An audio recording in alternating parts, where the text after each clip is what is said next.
Hampir 2 tahun pelaksanaan kuliah dan belajar online membuat para mahasiswa harus menyesuaikan diri dengan sistem kuliah daring yang memiliki beragam tantangan. Mereka pun harus fokus menangkap pesan nonverbal dari lawan bicara. Namun belajar dengan sistem canggih ini masih menjadi kendala dan menjadi kesulitan bagi sejumlah mahasiswa. Berdasarkan laman metrotempo.co tentang dampak negatif dan positif yang ditimbulkan dari pembelajaran jarak jauh selama adanya wabah, para siswa harus mengikuti pembelajaran jarak jauh sejak 16 Maret 2020 karena wabah tersebut.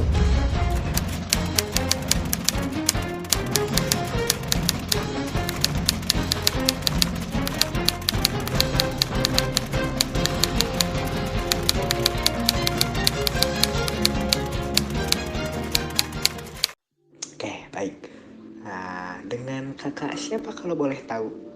Kak Siva. Oke. Sebelumnya perkenalkan, nama saya Diki Muhammad Nurisman dari Pondok Pesantren Darul Arkom.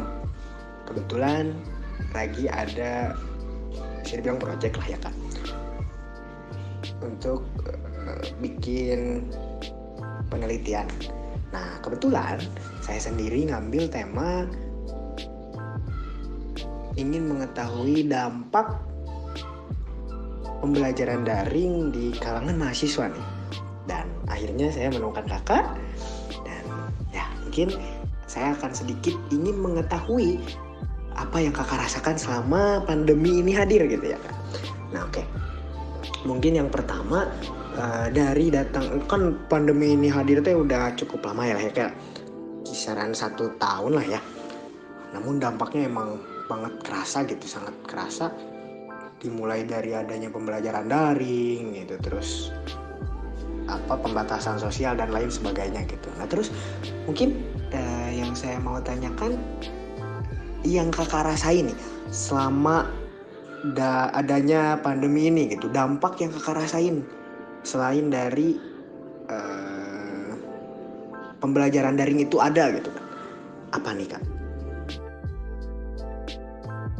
Merasakan hal yang berbeda dengan waktu sebelum hadirnya pandemi ini.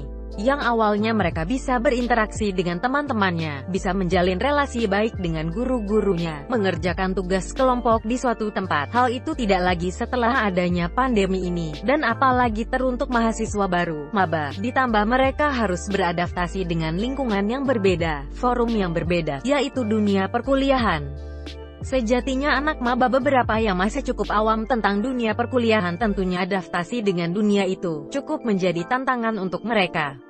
Ditambah sekarang tidak bisa bertatapan langsung antara mahasiswa dengan mahasiswa lainnya ataupun mahasiswa dengan para dosennya. Hal tersebut menjadi pemicu buruknya relasi antar mahasiswa ataupun dosen.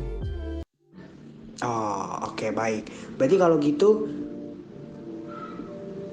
kayak banyak adaptasinya kayak mungkin ya kak, dengan situasi yang baru, pengalaman yang baru juga mungkin ya kak, buat kita semua lah gitu ya. Terkhusus mungkin buat saya sendiri juga sebagai pelajar, sebagai siswa SMA, dan mungkin kakaknya masih mahasiswa baru juga ya kan, yang mana jadi tantangan cukup berat juga mungkin ya kak, yang tadi mana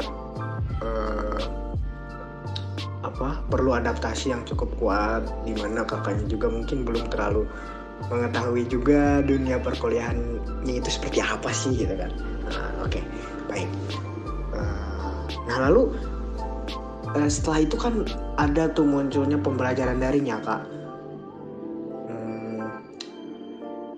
yang mana semua dirubah lah gitu kan, dari yang tadinya kita bisa ketemu sama guru, atau mungkin kalau mahasiswa ketemu sama dosennya, tatap muka sama teman-temannya, pembelajaran misal ketemuan atau mungkin janjian outdoor misal di suatu tempat, dan mungkin hal-hal itu nggak bisa terulang lagi nih kayak kak setelah adanya pandemi ini gitu.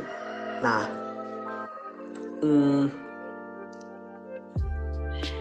yang kakak rasain nih dari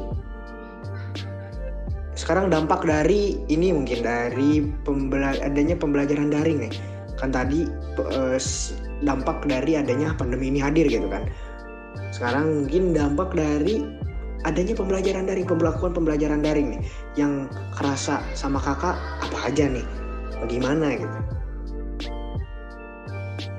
Sistematika yang diberikan kepada mahasiswa pun tidak menjamin 100% efektif. Bahkan ada beberapa kampus yang belum terbiasa dengan metode pembelajaran jarak jauh ini karena pada faktanya mahasiswa setelah merasakan kenyamanan di rumah dengan beberapa fasilitasnya yang membuat diri mereka lebih nyaman, faktor tersebut menjadikan kurangnya mereka untuk bisa memanage waktunya dengan baik.